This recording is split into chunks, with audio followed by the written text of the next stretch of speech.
ఈ వీడియోలో మీకు ఎవరైతే నరదిష్టితో బాధపడుతున్నారో, ఎవరైతే మా ఇంటి మీద చెడు చూపు ఉంది, అదేవిధంగా మేము ఎంత సంపాదించినా నిలవటం లేదు, మాకు నరదిష్టి తగిలి ఉంది అని అనుకుంటున్న స్త్రీ ఎవరైతే ఉన్నారో అటువంటి వాళ్ళ కోసం ఈ రోజున మీకు నేను ఒక పవర్ఫుల్ గల ఒక 2-3 చిట్కాలు అనేవి తెలియజేస్తున్నాను. అవి మీరు సొంతగా ఇంటికాడ చేసుకోవచ్చు అనమాట. అయితే నరుడు కంటి చూపుకి నల్లరాయి అయినా సరే బద్దలైపోయిందని చిన్నప్పటి నుంచి సామెతలు మనం వింటున్నాను. అది వాస్తవాలండి. ఎందుకంటే ఒకరి చూపు ఉన్నట్లుగా ఒకరి చూపు అనేది ఉండదన్నమాట. ఇప్పుడున్న కాలాన్ని బట్టి ఏం జరుగుతుందంటే, ఒకళ్ళు మంచి స్థాయిలో ఉన్నప్పుడు కింద స్థాయిలో ఉన్న వాళ్ళు చూడలేకపోతున్నారు అనమాట. అంటే నిన్నటిదాకా మాతో కలిసిమెలిసి తిరుగుతూ హ్యాపీగా ఉన్న వ్యక్తి ఈ రోజున ఏమైందో తెలియలేదు, ఒక మంచి స్థాయిలో ఉన్నాడని కింద ఉన్న వ్యక్తులకు ఏమైందంటే అది ఒక అసూయలాగా ఏర్పడేదను చీటికి మాటికి ఆ వ్యక్తుల మీద కోపడటం కానీ, లేకపోతే ఆ వ్యక్తి గురించి 10 మందికి చెప్పుకోవడం కానీ, లేకపోతే ఆ వ్యక్తి గురించి ద్వేషంగా మాట్లాడటం కానీ, ఈ విధంగా చేస్తున్నప్పుడు ఏం జరిగిందంటే మనకి అటువంటి మాటల ద్వారా కొంత నరదిష్టి అనేది మన కుటుంబానికి, మనకి, మా పిల్లలకి తగలటం అనేది జరుగుతుండేది అన్నమాట. ఇటువంటి సమయంలో మనం నరదిష్టి పోవటం కోసం మంచి పవర్ఫుల్ గల ఆదివారం అమావాస్య అనేది చాలా తక్కువగా వచ్చింది అన్నమాట. అమావాస్య అనేది వచ్చింది, కానీ ఆదివారం అమావాస్య అనేది వచ్చింది కాబట్టి నేను చెప్పి 2-3 చిన్న చిట్కాలు అనేవి చేసుకోండి. మీకు, మీ కుటుంబానికి, మీ ఇంటికి ఎటువంటి నరదిష్టి అనేది లేకుండా పూర్తిగా తొలగిపోయి సుఖ సంతోషాలతో ఉండటం అనేది జరిగింది అన్నమాట. అయితే ఏం చేయాలంటే, ఈ అమావాస్య వచ్చేసి శనివారం నుండి ఆదివారం మధ్యాహ్నం 3 అంటే 4 గంటల దాకా ఉండిద్ది అన్నమాట. 3:54 దాకా ఉండిద్ది. శనివారం వచ్చేసి సాయంత్రం 6 గంటల నుంచి జ్వరపడిద్ది అన్నమాట. అంటే శనివారం సగం ఉంది, ఆదివారం సగం ఉంది. కాబట్టి మీరు ఇప్పుడు ఏం చేస్తారంటే, ఎవరైనా సరే మా ఇంట్లో దుష్టగ్రహాలు తిరుగుతున్నాయండి, అంటే దుష్టగ్రహాలు అంటే భూతపేత పిశాచాలు తిరగటం కానీ, లేకపోతే మా ఇంట్లో గ్రహస్థితులు బాగోవటం లేదండి, మాకంతా మంచి జరగటం లేదు, అమావాస్య ఎప్పుడైతే జ్వరపడిద్దో, శనివారం రోజే అమావాస్య ఎప్పుడైతే జ్వరపడిద్దో అప్పుడు ఒక బెల్లపు గడ్డ అనేది మీరు తీసుకురండి. తీసుకొచ్చిన తర్వాత మీరు ఏం చేస్తారంటే, ఆ బెల్లపు గడ్డని మీరు దేవుడి దగ్గర పెట్టేసి పూజ చేయండి. పూజ చేసిన తర్వాత మరుసటి రోజున ఆదివారం రోజున ఉదయాన్నే లేచిన తర్వాత పూజ చేయకుండా ఆ యొక్క బెల్లపు గడ్డను తీసుకోండి, బయటికి తీసుకొచ్చేసి మీ కుటుంబం మొత్తం ఇంటి బయట నుంచోండి. ఈ బెల్లపు గడ్డతో మీకు ఆ ఇంటికి మొత్తాన్ని దిష్టి తీసేసుకొని మీరు ఆ యొక్క బెల్లపు గడ్డను తీసుకెళ్ళిపోయి ఎక్కడైనా సరే పారే నీళ్ళలో కానీ, లేకపోతే చెరువుల్లో కానీ, లేకపోతే పాడుబడ్డ బావుల్లో కానీ, కాలువల్లో కానీ పడేసేయండి. ఈ విధంగా చేసినట్లయితే ఆ రోజుతో మీ పట్టిన దుష్టగ్రహాలు కానీ, చెడు గ్రహాలు కానీ మొత్తం పూర్తిగా తొలగిపోవడం అనేది జరిగింది అన్నమాట.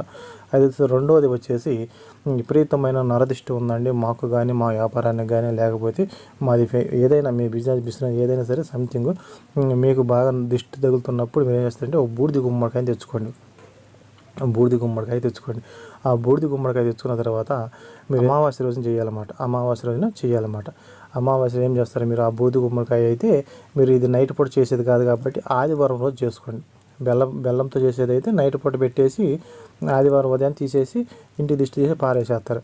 ఇది నైట్ పూట పెట్టేది కాబట్టి ఆదివారం పూట మీరు ఈ యొక్క ప్రయోగం చేసుకుని ఆదివారం పూట మీరు ఏం చేస్తే బూడిద గుమ్మడికాయ తీసుకున్న తర్వాత సేమ్ అదే ప్రాసెస్లో మీ ఇంటి బయట నుంచొని, మీ కుటుంబం మొత్తం నుంచొని మీ కుటుంబానికి, మీకు మొత్తానికి దిష్టి తీపించుకోండి. ఎవరి చేత బయట చేత తీపించుకున్న ఆ బూడిద గుమ్మడికాయని మీరు తీసుకొని వెళ్ళిపోయి పారే నీళ్ళలో కానీ, లేకపోతే ఎక్కడైనా సరే ఎవరు తొక్కని ప్రాంతంలో పడవేయండి. ఎందుకంటే అందరికీ కాలువల వాళ్ళు ఉండవు కదా, అప్పుడు మీరు ఏం చేస్తారంటే ఎవరు తొక్కని ప్రాంతంలో ఆ యొక్క బూడిద గుమ్మడికాయ కానీ, ఆ బెల్లపు గడ్డ కానీ వేసినట్లయితే మీ ఇంటికి బయట నరదిష్టి కానీ, లేకపోతే మీ పిల్లలకు కానీ, మీకు కానీ ఏదన్నా ఉంటే పూర్తిగా తొలగిపోతాయి. ఇక్కడ మీకు చిన్న డౌట్ రావచ్చు, ఇంటికే తీసుకోవచ్చునా లేకపోతే మా షాపుకి కేసు ముందు కూడా తీసుకోవచ్చు.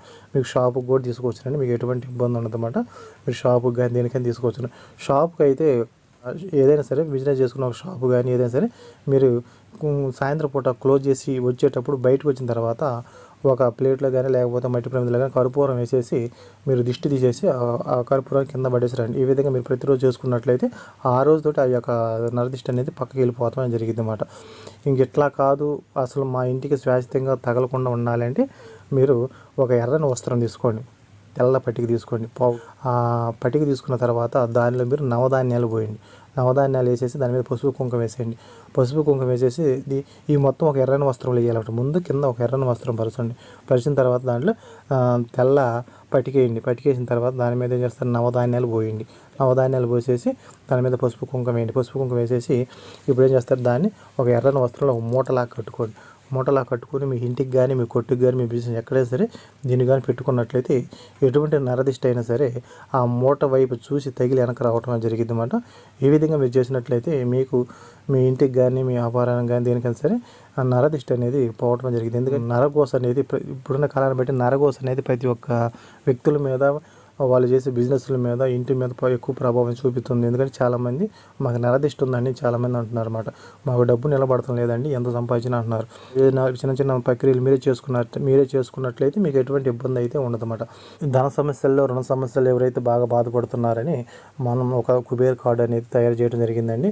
మేము చాలా కష్టాల్లో ఉన్నాం, చాలా బాధల్లో ఉన్నాం, మేము ఎంత డబ్బు సంపాదించినా మిగలటం లేదని చాలామంది చెబుతున్నారు. దానికోసం దాని మీద మనం ఒక కుబేర్ కార్డు, అదేవిధంగా ఆ కుబేర్ కార్డు మీద ఒక కుబేరుడి యంత్రము, కుబేరుడికి సంబంధించిన బీజాక్షరం మంత్రం, ఒక పక్క ఏంజల్స్ నెంబర్స్ అనేవి రాయటం అనేది జరిగింది.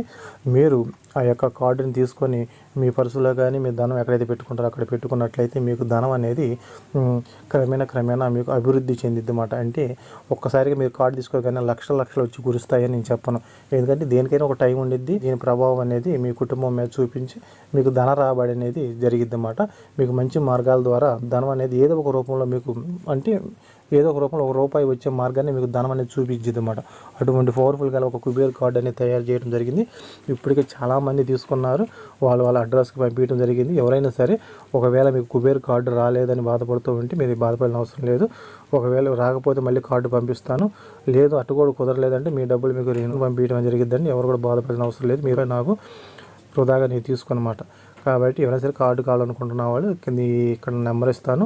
మీరు ఎవరైనా సరే నాకు ఫోన్ చేయొద్దు, వీడియో కాల్ చేయొద్దు, ఓన్లీ మెసేజ్ లేకపోతే వాయిస్ రికార్డింగ్ పెట్టి మీకు కార్డు కావాలి గురువుగారు అని చెబితే కార్డు అనేది దాని రేటు చెబుతాను, అవి తీసుకోండి. అంతేగాని చాలామంది ఏం చేస్తున్నారంటే ఫోన్లు చేసి మాకు మా ఇంటికి చేతబడి జరిగిందండి, మీరు చేతబడి చేస్తారని, నేను ఒక అమ్మాయి వేయించానండి, అమ్మాయి నాకు విషయం, ఇటువంటి మాటలు ఇటువంటి మానుకుంటే చాలా మంచిది అన్నమాట. ఎందుకంటే ఇవి నేనేం చెబుతున్నానంటే ఇటువంటి నేనేం చేయను, మీ కష్టాలకి నుండి బయటపడటం కోసం ఒక కుబేర్ కార్డు తయారు చేశాను. కార్డు తీసుకోండి, దాని నుండి మీరు కొంతలో కొంత మీరు ఆ కష్టాల నుండి బయటపడతారని చెప్పాను అనమాట. అంతేగాని మీకు చేతబడి చేస్తాను, అదేవిధంగా మీరు ఒక అమ్మాయిని వశం చేసుకోండి అని నేను చెప్పాల. అటువంటి వాళ్ళు ఎవరైనా సరే నాకు ఫోన్ చేయొద్దు, నాకు అటువంటి మెసేజ్లు కూడా పెట్టవద్దు. కుబేర్ కార్డు కావాలి స్వామి అని చెప్పండి, దాని రేటు చూద్దాం తీసుకోండి. అయితే ఎవరైనా సరే కొత్త వాళ్ళు ఈ వీడియో చూస్తుంటే మా ఛానల్ సబ్స్క్రైబ్ చేయండి, లైక్ చేయండి, షేర్ చేయండి.